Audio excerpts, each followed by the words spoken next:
Там библиотека, и, как его, не называется именем Куранова, а библиотека имени Курана называется Зеленоградская. Вот это. Ну а почему Светлогорск? Когда Куранов был там приехал, его пригласили в школу Светлогорскую. Там. Он так их раскритиковал везде и всюду. Он же знаменитость, да? Что они потом плевались, его никогда не приглашали. А он их за дело пригласил. Это было время, когда Горбачев тот с Ельциным раскритиковали, да? И Зеленоградск вот взял вот это, да, и присвоил звание Юрию Николаевичу Куранову в библиотеке. Вот так. Но я хочу сказать, что я думал, так, 11 числа скончался Юрий Николаевич Куранов. И мы всегда ездим туда на кладбище, 11 числа, в 12, в 11 часов они сейчас перенесли. Всегда там, встречаются писатели, поэты Зеленоградска, Светлогорска, Калининграда мы приезжаем, много людей. И там читаем стихи, поем песни, вот, и так далее. Так, Женя Подоляков пел песни, Володя Белалов пел песни. Это, я вам говорю, записывайте, можете приехать. Автобус далеко? Какой автобус? Автобус государственный автобус. Вот. Автобус. Поездом. У вас поезд ходит туда? В Багратионск уже поезд не ходит, да? Да мы все на автобусе. А было раньше, да, вот так. Даже в Долгоруково был поезд, электричка приходила, железная дорога, все разобрали. Рельсы разобрали. Все разобрали, рельсы разобрали, вот так. Вот так. Что хочу сказать? Там, вот, вы знаете, Борис Попов. Слышали такого, да? Говорю, у него жена вот здесь приходила, тоже поэтесса. Так, да? Он вчера мне прислал письмо электронкой. Я в Белоруссии нахожусь. А я пишу, а жену взял с собой или я здесь оставил? Он говорит, взял. Я потом говорю, приедешь? Он говорит, приеду. Герман Петрович, смотрите, может быть, я приеду к 11 июня, да? Ну, надо знать, сказать, вы там задачу вам вот так. Скамейка, которая там на кладбище Юрия Николаевича сломана, варвары сломали. Вот так. Так что я думал, вот мне, Зеленоград, а потом Светлогорск, а потом Зеленоград. Но мы уже позвонили, сделали я Белалову, Белалов позвонил Вербовому, это церковник наш, да? Знаете, Вербовой Олега, да? В церкви там, Светлогорска работает.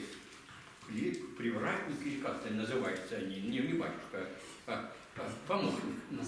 Вот так, у него батюшка. Служка. Да? Служка. Да, вот, да. По Манихину, знаете по Манихину такого? Вот. Вот вы знаете, да? Но он болен, чтобы он надавил на администрацию, чтобы к 11 числу привели в порядок вот этот памятник Юрию Николаевичу Куранову, потому что приедут, там целый день приезжают, не мы только, а со всей России приезжают туда. Может, дочка приедет, была она недавно, вы были, да, по-моему? Ладно, продолжим. Вот эта девушка, вы пишете что-нибудь? Нет. Плохо. Я слушать люблю. Слушаю, да? Так, вот как его, Иосиф, ты хочешь прочитать? Нет. Так, хорошо. Так, вот она, Вика Бананова наша, только недавно презентовала 2 книги.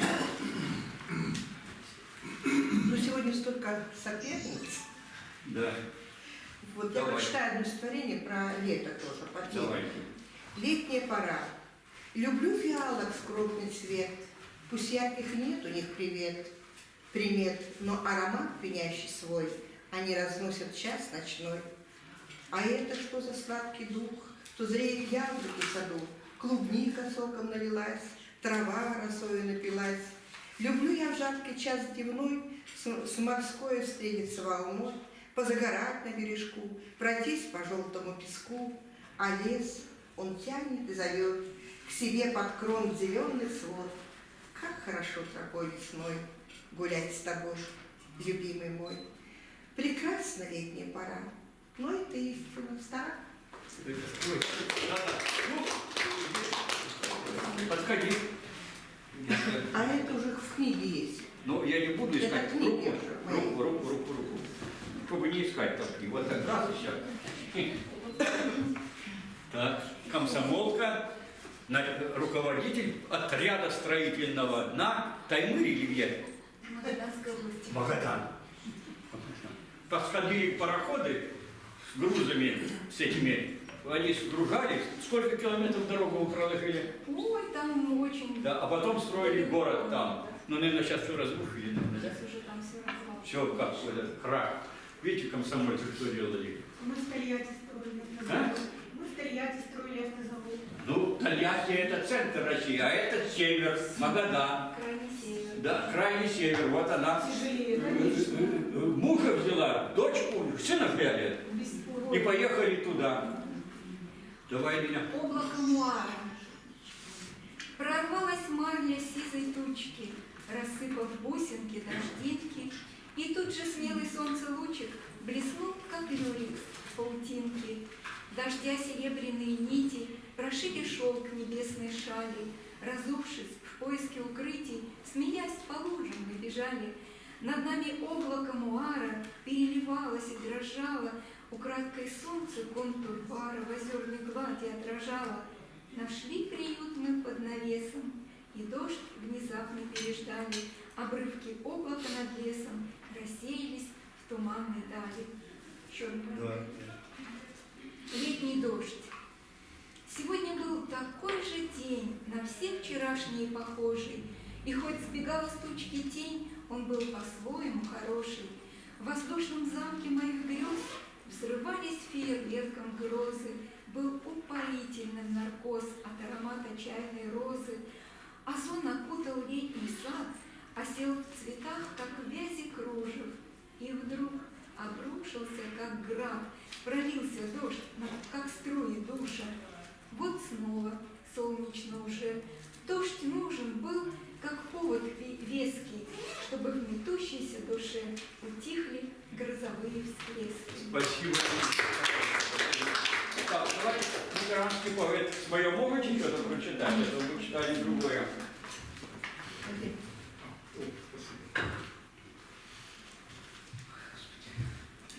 Господи, кто-то говорит.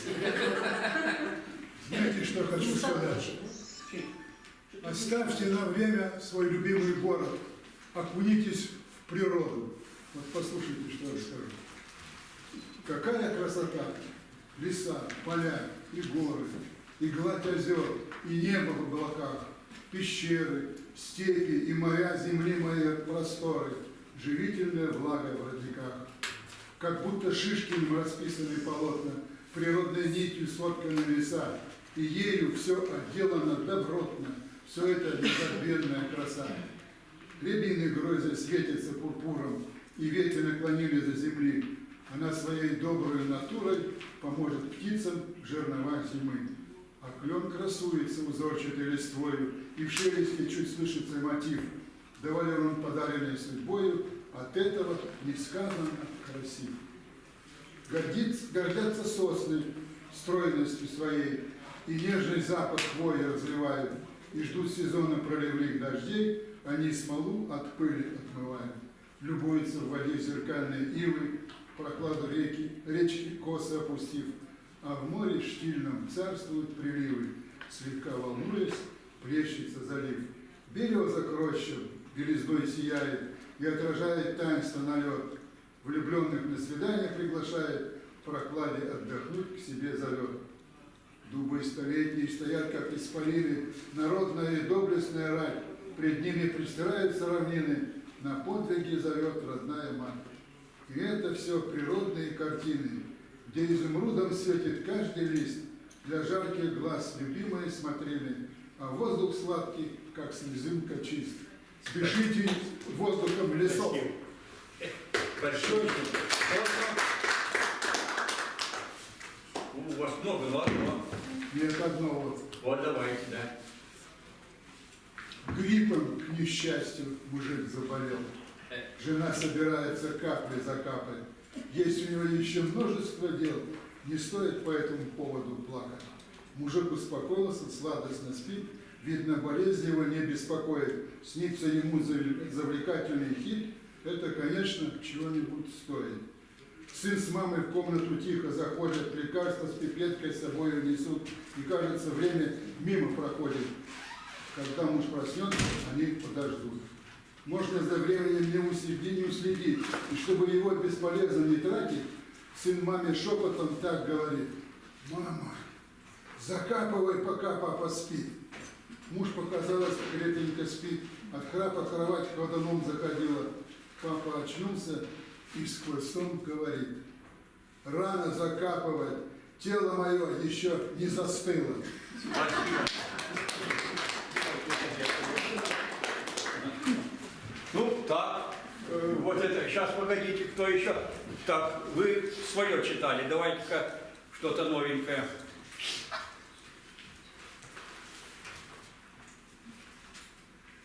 1 июня – День защиты детей. Веселись, детвора, праздновать твой день пора. Будем петь и танцевать, приглашаем всех плясать. Читаю. И играть хотим вместе, всем нам будет интересней. Приходите, не ленитесь, поиграйте, отдохните. И друзей сюда зовите, чтобы праздник был отрадой, от трудов ваших наградой. Будем рады, кто придет, вас прием радушный ждет. Мы концерт для вас готовим, угощение приготовим. Приходите, отдохните и знакомых пригласите. Ждем на праздник всей гурьбой, приходи к нам, дорогой. Спасибо. На вашем работе давайте-ка свое. Они читали презентацию, было, они свое читали, понятно, да? Давайте-ка. Как асфальт вокруг земля, светоголовку опустили, стоят, как свечи тополя, они от пыли посидели.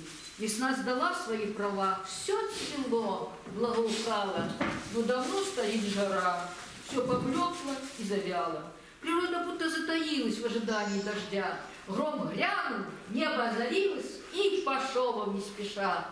Земля вздохнула полной грудью, преображаясь на глазах. Небо будто бы с лазурью висит корона в небесах. Благодарю тебя, Всевышний, что на земле оставил след, что под твоей дивной крышей прекраснее планеты нет. Спасибо. Ну, одно стихотворение о годах нашей молодости, вот она мне напомнила. Я его написала в годы ельцинского правления, когда был развал страны, волнение среди шахтеров, а я 10 лет прожила среди шахтеров. Как давно все было, а будто бы вчера. Караганда, любимая, я люблю тебя. Сейчас ты за границей, а была ведь своя. Ты Терешковой снишься, Титова влюблена. Конечно же, не Сочи, конечно, не Москва, город мой рабочий. Я люблю тебя. Со всех концов Союза съезжались друзья, ты уголек отчизни давала на горах. Сейчас и ты в раздумье, и глаз слишком глубок, или коллег Приморья услышала гудок. Кончается и Россия, будто на волнах. То вправо тянут силы, то влево, то назад, то ли ковчег без снасти, то ли пьяный рулевой.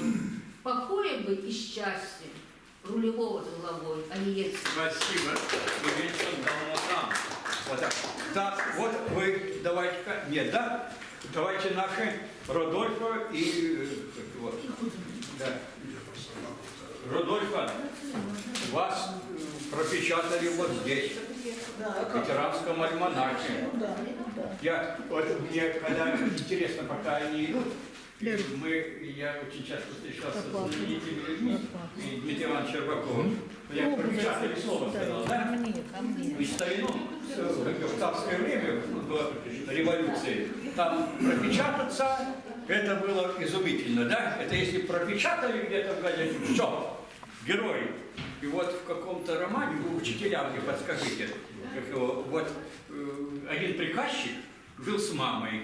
Ну, вдруг он получил газету губернскую и читает, как его там, и прочитал вот такое.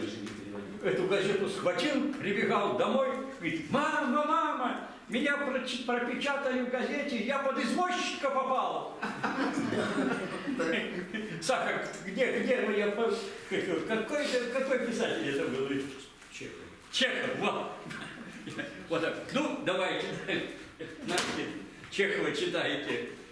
Так, ты будешь петь, Рудольфа? Да, ну петь это потом. Я расскажу про собаку. Про собаку, давай короткий рассказ.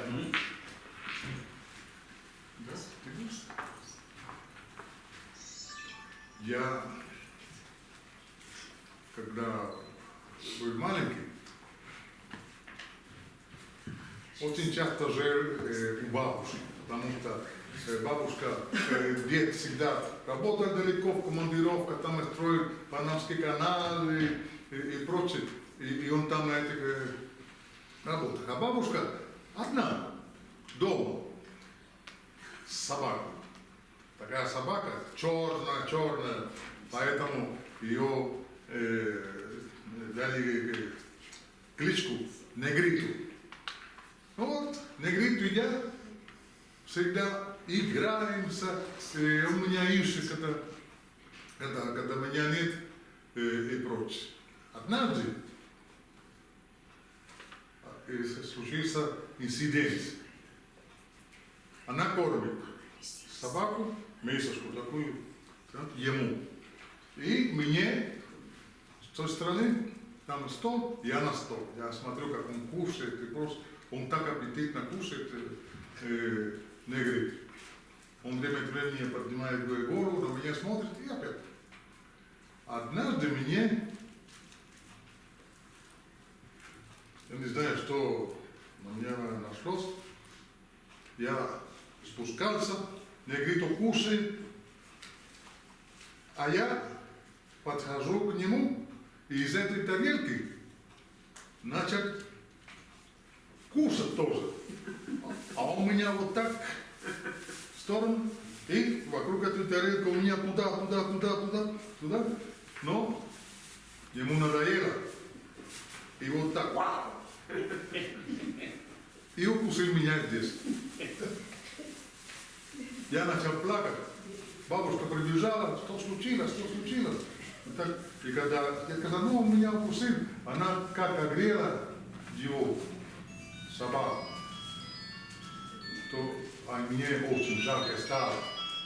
Потому что он не виноват, а я бьют собаку. Да, бьют его. И, ну ладно, прошло, у меня в памяти осталось это. И я плакал, очень плакал. Потом мы с Негриту подружились.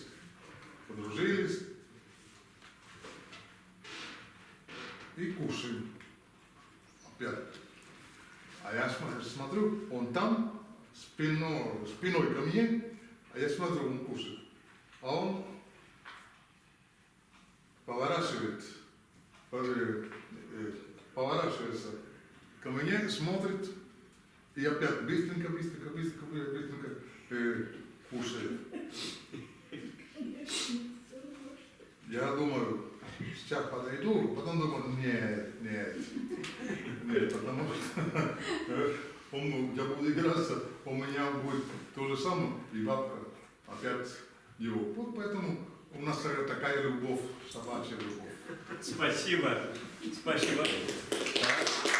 Что вы скажете, Я не хочу сказать. Вчера в интернете, да? Постой, вот стул где-то есть, пускай посидит. Иди. Вчера в интернете нашли фотографию, и долго я его напрягала, чтобы он признал своего папу. Там, где пишет с Америки его сестра Флорида, и говорит, это твой отец.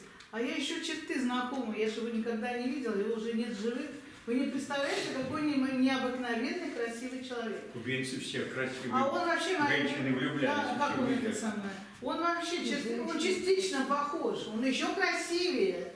В молодости фотографии мы их давали. Он еще красивее. Начинаю вспоминать его черты, когда он служил, когда он учился в мореходке. Ему говорю, ну ты же смотри своим боковым зрением, ну ты же смотришь, это твой отец. Нащелкано на фотоаппарат.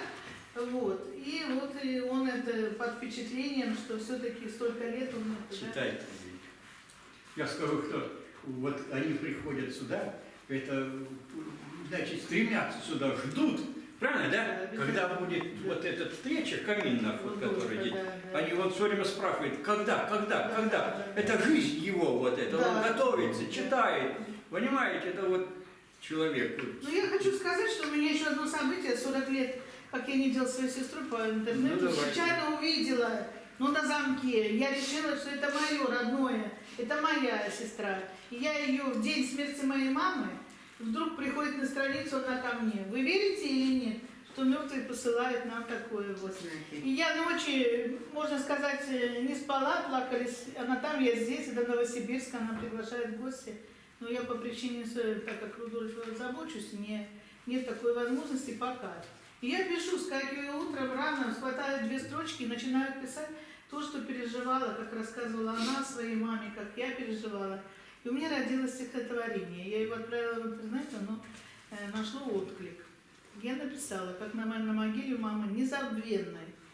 Не уходи, моя родная мама, я поделюсь и сердцем, и теплом. Я залечу твои больные раны и заберу тебя в свой теплый дом. Мне без твоей любви не жить и не дышать, и тайны мне свои не рассказать. Я думала, что жить ты будешь вечно, неумолимо время и не бесконечно. Смерть постучалась и открыла дверь с собой, позвала, а мы не верим. Я вслед кричу, остановись мгновенье, цветет сирень, и день твой такой весенний. Ты слышишь? Ты не услышишь пение соловья, любимая, добрая моя. Я буду поминать тебя весною, ты сердцем и душой всегда со мною. Спасибо, Лилия. Да, я сфотографирую. Спасибо. Ну, вот сейчас, вот смотрите, подошел наша тоже знаменитость. 4-я школа Вадим Букало. Да. Он иди сюда. С моря приехал, да? Не был? Нет, он с паломничества. Да, я паломничество. Где-то Ну давай, коротко. Я коротко. Короче, Соловка. не. Я сейчас был в Индии. Вот, приехал с Индии, да. Вот, короче, вот эта вот сумка с Индии стоит всего 200 рублей.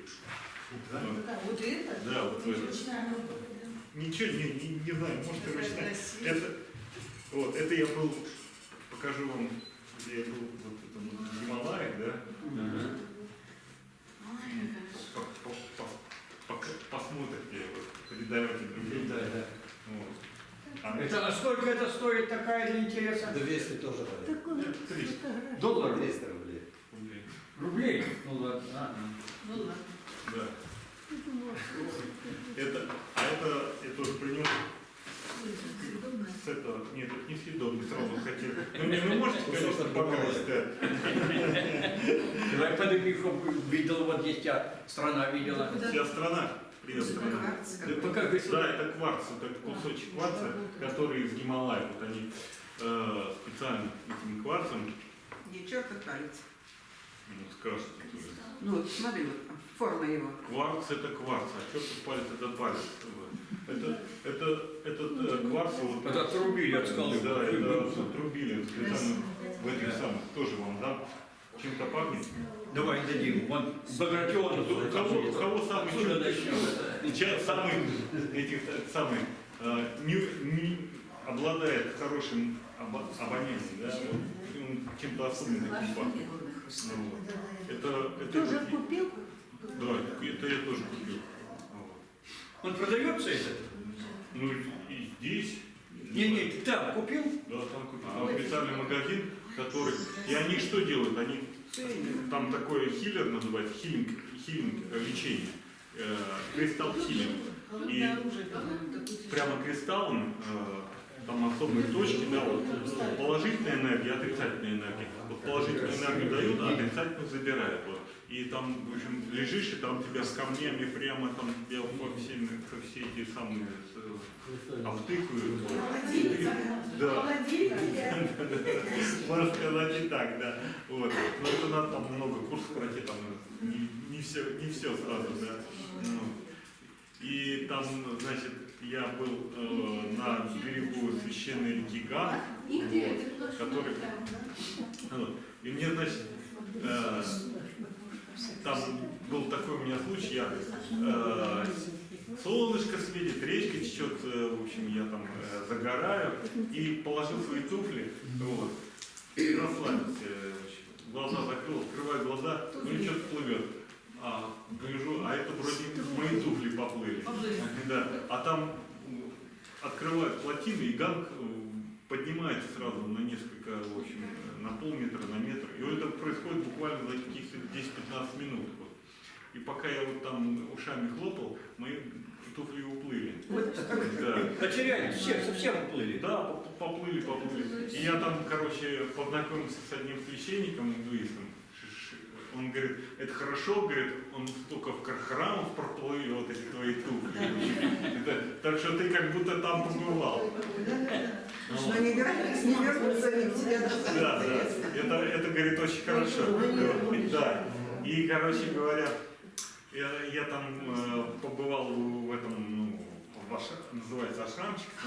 У нас в церкви, да, у них там ашрам, там очень древние богослужения, еще до христиан. Вот.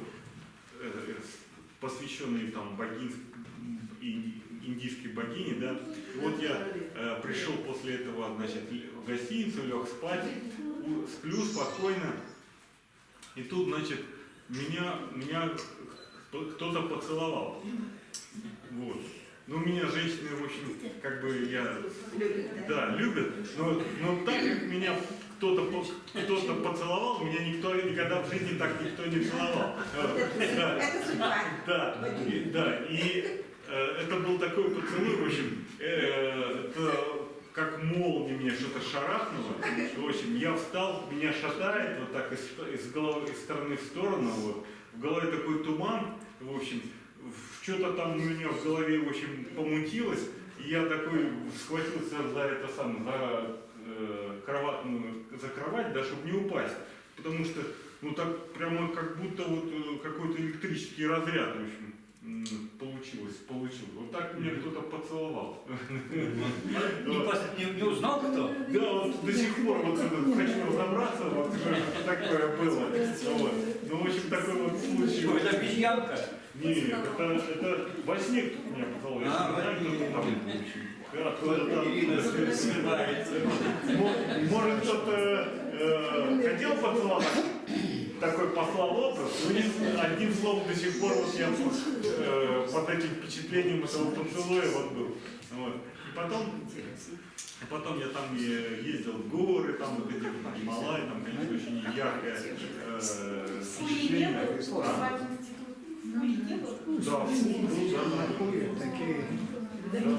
Там очень красиво, очень здорово, замечательно, там много наших. Вот, так что, если что, вот я буду в магазине Индии на Киевской 118, в следующем всеми рассказывать там про подробно там, да. И про Хулу тоже. Киевская 118? Да, Киевская 118. Ой, Надежда, да? Надежда. Нет, это не Надежда. Индия. Ладно, Киевская. Милиция там 118. Какая там? Киевская 118, милиция. Там 118, там такой дом большой. Там детский сад был раньше, да. Там поликлиника, в общем. Спасибо. Но надо знать, видите, 4-я школа. Я жил в коммунальная 3 после войны, потом уехал, а потом он в этой комнате моей родился, коммунальная 3. Я родился. Не, вот тогда красный родился, но жил там. Когда мама уехала, его там перевезли туда родители, в эту мою комнату, и он там воспитывался. Да. Так, Саша, ваша подруга что-нибудь будет читать? Информацию Нет? даем. Так, Валентина, Мария Николаевна Лунина, кто-то хочет сказать? Да, я хочу сказать, я вас, 6 все знаете, июня День Пушкина, день рождения и День русского языка. Я вас приглашаю, всех, кто может, 5 числа в библиотеку Снегова. Будет на 9 апреля, да. Ну, там один дом. В нем посредине библиотека Снегова. Значит, будет вечер, посвященный Лунина Пушкине. У него очень много книг, очень много записей. И послушать, и посмотреть можно. Он раньше проводил. 17:30. Приходите. Вы знаете, это 5-го она говорит. А 6-го в сквере Пушкина мы обычно начинали в 12, то там кто-то все время, 2 года в 11 начинают. Ну, это где рождение Пушкина играет оркестр, знаете, государственный у нас. Да, там. Это в сквере Пушкина. Подходите, читают многие наши поэты. Я Да, сколько, да? там все могут. Все наши читают поэты, многие. Вот я даже, читаю. Да, вот заслуженный артист Лукин. Вот здесь, помню, сидел Лукин, заслуженный артист, а здесь сидел ваш муж, вы с ним сидели, Лунин. Они оба, Анатолий Алексеевич и тот Анатолий Алексеевич, они друг друга и не знали, а потом этот я пригласил этого выступить, этот выступил, а потом этот, называй Анатолий Алексеевич Лукин, Анатолий Алексеевич Лунин, а Анатолий Лунин говорит, а мы с вами, оказывается, однотески по именам, только буква там, Лукин, Лунин. Одна буква, да? Да, одна буква. Причем такая, что... Непонятно, Лукин, Лунин. А вы придете, да, на плейсбук? Пойду я. И еще одно объявление. Кто знает о Лунине что-нибудь, Черняховская библиотека имени Лунина названа, и они разработали положение, вы все пишете стихи, вот положение о проведении первого областного лирика, патриотического конкурса имени Лунина. Ни отечества, ни отчества, мне другого не захочется. У вас у многих стихи на эту тему. То есть раскрывайте свою тему и посылайте. Ну, я не знаю, это сейчас попрошу. Саша, у тебя есть адрес, по которому нужно на этот конкурс? Малышев сказал, что он выставил в интернете. Да, на Балперо есть. Вот, они могут сказать, это было рано мне передали, еще я не знала этот электронный адрес, по которому свои стихи, и я очень хочу, чтобы кто-нибудь из вас на этом конкурсе... Какая тема? Тема такая, ни отечества, ни отчества мне другого не захочется. Это строчка из лунинских стихов, то есть вы пишете о родине. Да. Все, спасибо. Свое Дорогие друзья, мы сегодня заканчиваем нашу встречу. Мы заканчиваем, как всегда, нашей знаменитостью, как его творческим руководителем нашего писательского союза, членом Союза российских писателей, членом Союза писателей России, лауреатом многих-многих конкурсов. И все. И вот он мне сейчас дал.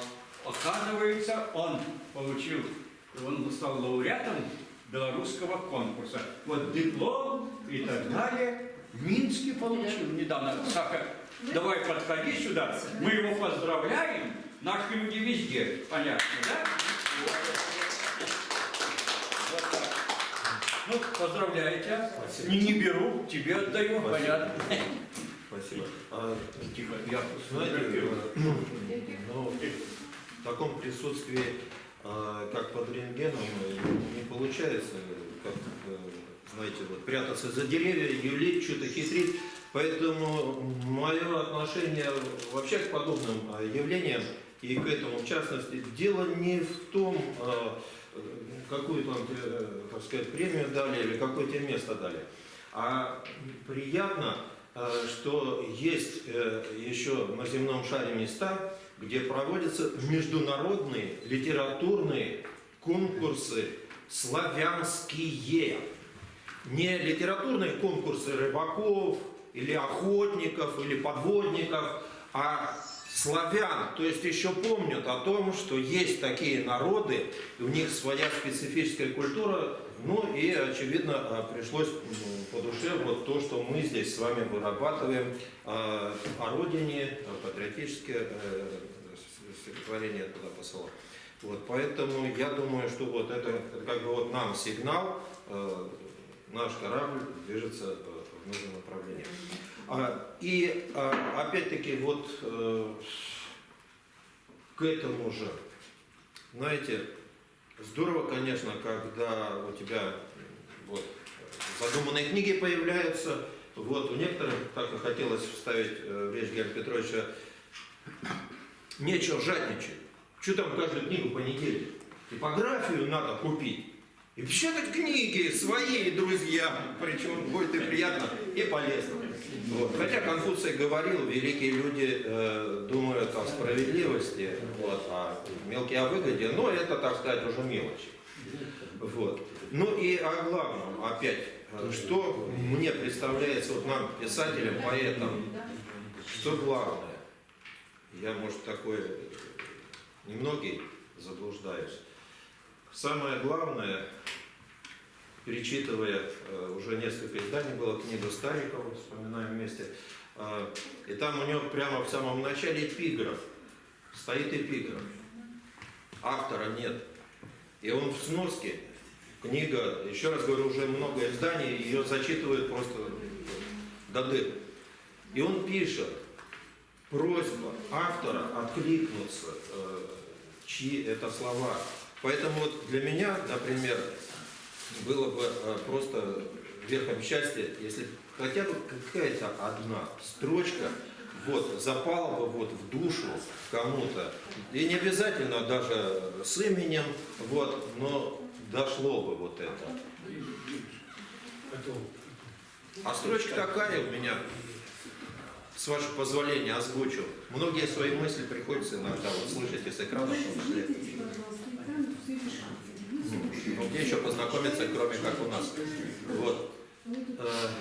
Георгий Петрович, вот такую вот фразу дарю. Абсолютно с благоговением, коленопреклоненным, но вот я вот осмелился вот так вот сказать. Сейчас вот первый раз скажу.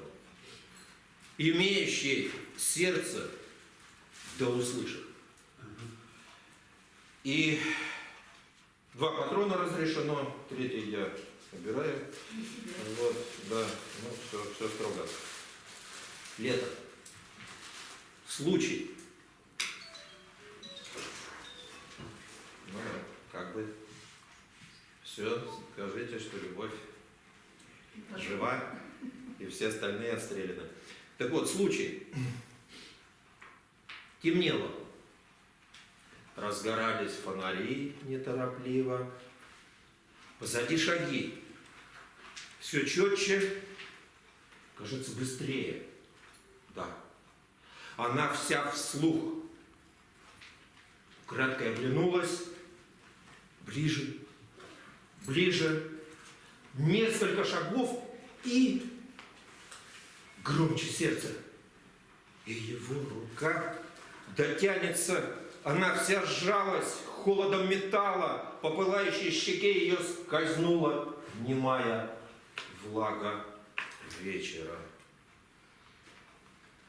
Вздохнула, словно простонала, глядя вслед спешащему куда-то незнакомцу. Вот наглец, подумала она, опять вздохнула и продолжила свой путь. И 2 патрон. Ну, он круглогодичный, не только к лету. И опять о том же желании, чтобы слово наше жило. Поминовение слова.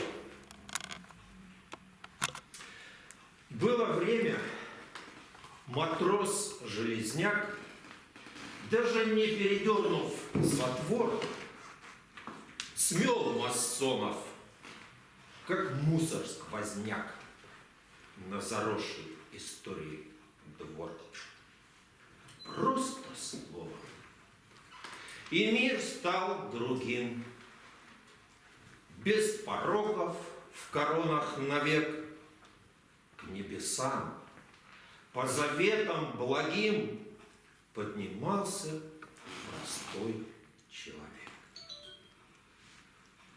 Слово строило СССР, руша рабские цепи оков, и дарила народам пример утоления жажды веков.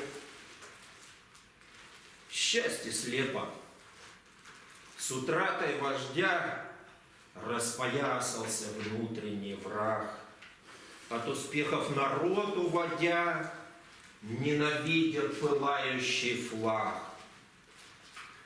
Перестройка закончила бой с культом заповедей воплоти, обезглавив победу бедой, и нам некуда больше идти.